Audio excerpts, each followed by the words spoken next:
रावण की मौत के बाद मंदोदरी ने विभीषण से क्यों किया विवाह, रहस्य जानकर चौंक जाएंगे। लंका में रावण के अंत के बाद चारों ओर सन्नाटा पसरा हुआ था।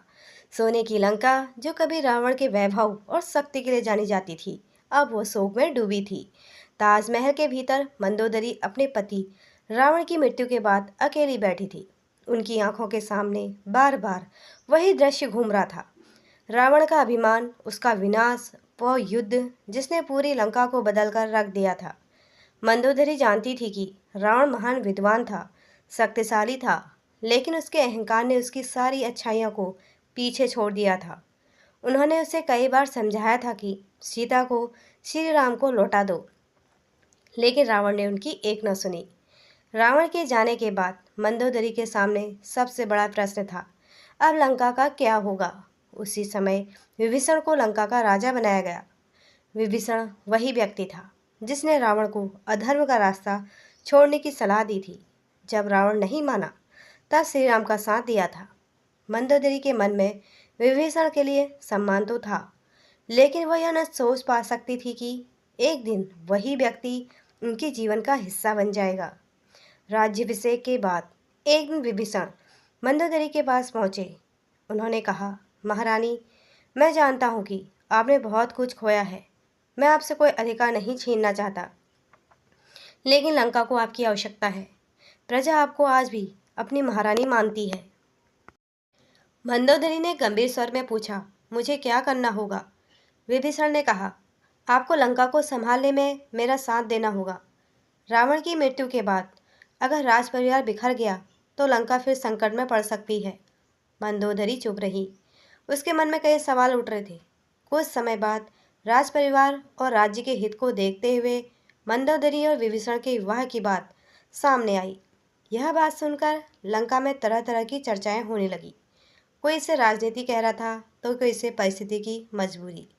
लेकिन असली कारण क्या था? क्या मंदोदरी ने केवल लंका को बचाने के लिए विभीषण से विवाह किया था, या इसके पीछे कोई ऐसा रहस्य था जिसे बहुत कम लोग जानते थे? मंदोदरी स्वयं इस निर्णय को लेकर भीतर से टूट रही थी। एक और उनके सामने अपने मृत पति की स्मृतियां थीं, दूसरी ओर लंका की जिम्मेदारी और भविष्य। उन्हें पता था कि यह विवाह सामान्य विवाह नहीं होगा। यह दो ऐसे लोगों का मिलन होगा जिनके बीच अतीत की एक बहुत बड़ी कहानी खड़ी थी। और सबसे बड़ा प्रश्न यह था कि जिस विभीषण को रावण ने अपना भाई माना था, उसी विभीषण को मंदोदरी अपने जीवन में पति के रूप में स्वीकार कर सकती थी। मंदोदरी ने आखिर निर्णय क्यों लिया? क्या यह वास्तव में हुआ भी था, या इसके पीछे बाकी लोक कथाओं और अलग अलग परंपराओं की कहानी है? इस रहस्य का जवाब जानने के लिए हमें उस समय लौटना होगा जब लंका का सिंहासन खाली था और मंदोदरी के सामने अपने जीवन का सबसे कठिन फैसला खड़ा था। मंदोदरी के सामने अब वह निर्णय था जिसे लेने की उन्होंने कभी कल्पना भी नहीं की थी। रावण जा चुका था, लंका का सिंहासन विभीषण को मिल चुका था और युद्ध ने पूरे राज्य को भीतर तक हिला दिया था।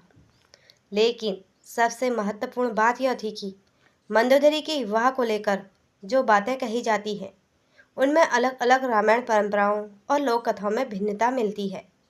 इसलिए इस कहानी का एक प्रचलित लोक कथा के रूप में समझना अधिक उचित है। कहा जाता है कि रावण की मृत्यु के बाद विभीषण ने लंका को संभालने का कार्य शुरू किया।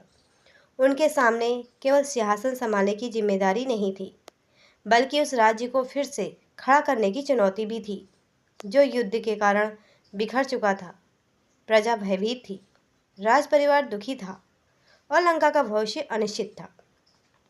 मंदोदरी भी अपने पति को खो चुकी थी, लेकिन वह केवल रावण की पत्नी नहीं थी, बल्कि लंका के राज परिवार की एक प्रभावशाली और बुद्धिमान स्त्री थी। उन्हें राज्य की परिस्थितियों की गहरी समझ थी। यही कारण था कि विभीषण के लिए उनका साथ बहुत महत्वपूर्ण माना गया। लोक कथाओं में यह भी कहा जाता है कि मंदोदरी और विभीषण का विवाह व्यक्तिगत प्रेम से अधिक राज परिवार और लंका की स्थिरता से जुड़ा हुआ था। दोनों पहले से एक दूसरे को जानते थे। विभीषण रावण के छोटे भाई थे और मंदोदरी रावण की पत्नी। इसलिए दोनों के बीच एक दूसरे के स्वभाव, परिस्थितियों की जानकारी पहले से थी। मंदोदरी जानती थी कि विभीषण रावण जैसे राजा नहीं थे। वह श्री राम के प्रति अपनी निष्ठा के कारण धर्म का साथ देने वाले व्यक्ति माने जाते थे।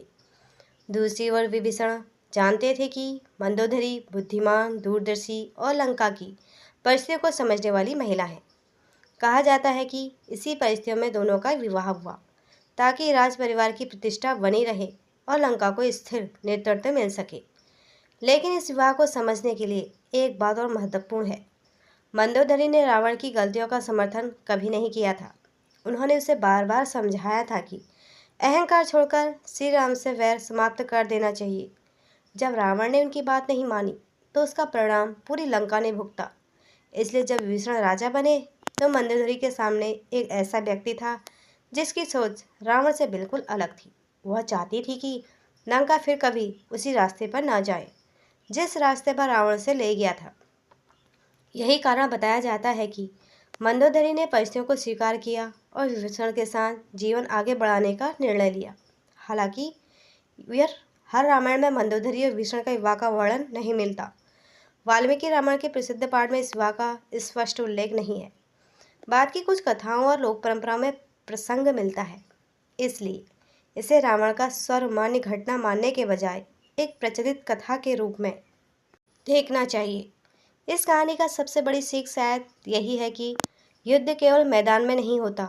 युद्ध खत्म होने के बाद भी लोगों को इसके परिणामों के साथ जीवन जीना पड़ता है। रावण चला गया, लेकिन उसके कर्मों का बोझ लंका पर रह गया। विभीषण को नया राज्य मिला, लेकिन उन्हें उस राज्य को संभालने की जिम्मेदारी भी मिली। और मंदोदरी ने अपनी निजी दुख से ऊपर उठकर लंका के भविष्य को देखने का प्रयास किया।